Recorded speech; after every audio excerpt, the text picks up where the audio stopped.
Foundation think tank and joins us now from Ankara. Bilgehan, thank you so much for your time. To remind people, the PKK is designated a terrorist organization by the United States, the European Union, obviously by Turkey as well. How much do we know about how much PKK supporters across, let's say, concentrate for the moment on Europe, how much they raise for the terror group, how much financing they provide to the terror group and support? I can't tell a figure off the top of my mind, but we know that the figure is quite considerable. If we take into consideration their Europe-wide activities and Europe-wide networks and reach, they are capable of raising a huge amount of money, which is which is enough to afford PKK's activities, indeed wide-ranging activities, from recruiting people to propaganda activities, financing the combat efforts. This is an organization which has branches in northern Iraq, northern Syria, some camps in Greece, as we know, and also a huge network which is mainly engaged in drug dealing. And based on many international reports, we know that PKK is the biggest drug network of Europe. So it is normal to see that from all these activities, they are able to drive the necessary amounts to finance, to sustain the PKK organization's activities. And as I said, I can't be surely talk about a specific figure, but I know that the figure is quite enough to afford the wide-ranging activities and in a wide scale of regions spanning Europe and Middle East.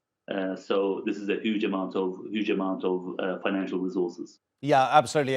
Obviously, Ya and Nay, as we're seeing on the board there, showed that the amendment has been passed overwhelmingly. Bilgehan, don't worry, I wasn't asking you to come up with a very specific figure. The question will remain, though, about whether this constitutional amendment, and we need to look at the details of it, will also affect the judiciary. Because there was a big argument in Sweden about, look, whether we want to or not handing over terrorists to Turkey, a court may decide otherwise. I mean, we still don't know the details. Do you think it'll be enough? Is this a step that will eventually persuade Ankara to approve? Every single existing NATO member has to approve the membership bid of a new country. So Turkey is key here, of course. Well, there's always that possibility. I mean, countries have division of powers, separation of powers, judiciary and executive, and so on. So when the executive and the legislative comply with an international agreement, it is always a matter of also approval, or it can be taken to court, taken to judiciary for an appeal. And in that sense, if constitutional courts reject this, there's always the possibility that motion might die. But at the same time, it is still important to see the political willingness on the part of Stockholm. There's always this risk, and Turkey was aware of this along the way. Yes, there are the legal complications, there are the legal limitations, but at the same time, what was much more important for Turkey was the political willingness, because we know that even the legislation is sufficient, even the necessary legislation is there.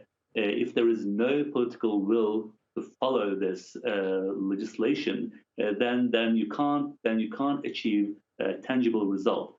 So in the past, for example, there was no necessary legal framework to go after PKK groups within the territory of Sweden. But now with this amendment, there is a legal framework, and at the same time, this legal framework came about thanks to the changed political atmosphere in the country, and now we see that there is a political willingness. So in this sense, I believe there might not be much to be done about the judiciary component, But at the same time, what was important for Turkey was the political willingness, and it is a welcome development that at least the political side in Sweden are now in a mood to meet the demand of Turkey.